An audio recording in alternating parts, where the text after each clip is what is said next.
បើសិនជាយើងដោនឡូតរូបភាពមកជាប់អាសូ logo របស់គេនៅលើនេះកុំព្រួយបារម្ភទៀតថ្ងៃនេះខ្ញុំនឹងមកប្រាប់ពីកលឹះដែលលុបអា logo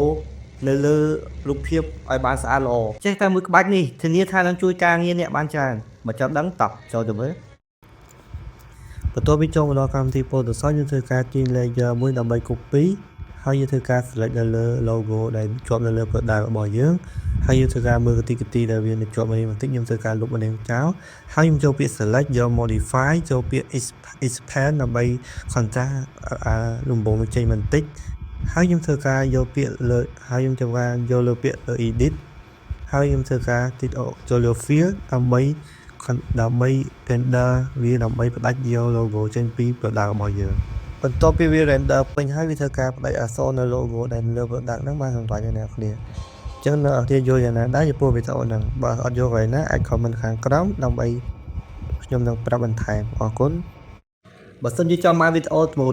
ពីខ្ញុំបាទសូមជួយចុច follow និងទទួលបានវីដេអូថ្មីពីខ្ញុំបាទ See you next video